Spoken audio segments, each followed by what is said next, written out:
কোরবানি ঈদে মাংস খেতে খেতে যখন মুখে রুচি চলে যাবে তখন এই স্পেশাল আলুর ভর্তার রেসিপিটি ট্রাই করতে পারেন। খাওয়ার সাথে সাথে আপনার মুখে রুচি চলে আসবে।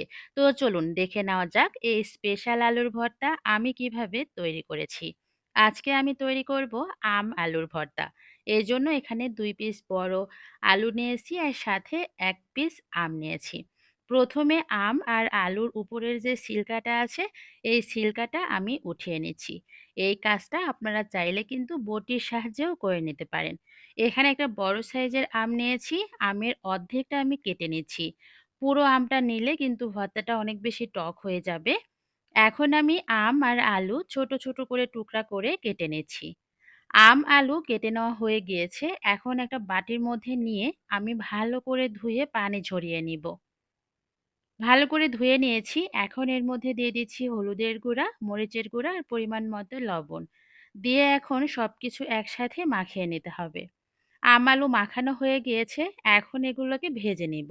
এজন্য একটা ফ্রাই প্যানের মধ্যে আমি পরিমাণ মতো তেল দিয়ে দিচ্ছি।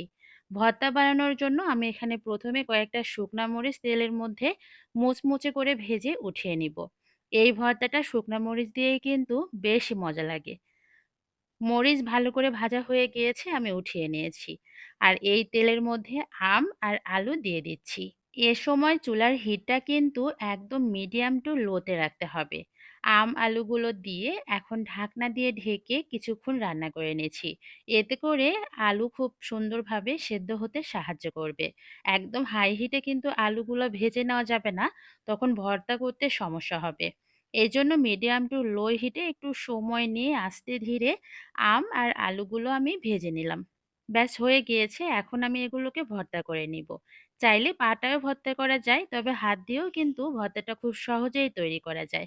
আমি এখানে স্বাদমতো লবণ নিয়েছি আর পেঁয়াজ কুচি নিয়েছি।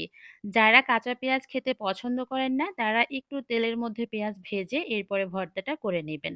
প্রথমে আমি মরিচ আর লবণ ভালো করে কষলিয়ে নিচ্ছি। মরিচ লবণ কষলিয়ে নিয়ে এখন পেঁয়াজের সাথে মাখিয়ে নিচ্ছি। তবে আরেকটা কথা বলে রাখি, আম যদি অনেক বেশি টক হয় তাহলে খুব বেশি আম ব্যবহার করা যাবে না। সেক্ষেত্রে ভর্তা কিন্তু অনেক বেশি টক লাগবে, খেতে ভালো লাগবে না। তাই আলুর পরিমাণ অনুযায়ী কিন্তু আম ব্যবহার করতে হবে। তো আমার আম আলুর ভর্তা কিন্তু একদম রেডি হয়ে গিয়েছে গরম গরম ভাতের সাথে পরিবেশন করার জন্য।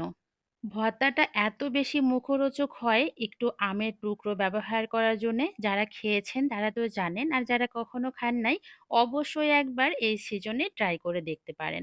আমি ভর্তাটা সার্ভ করে নিয়েছি, উপরে একটু সরিষার তেল দিয়ে দিলাম যাতে করে ভর্তাটা ড্রাই না হয়ে যায়।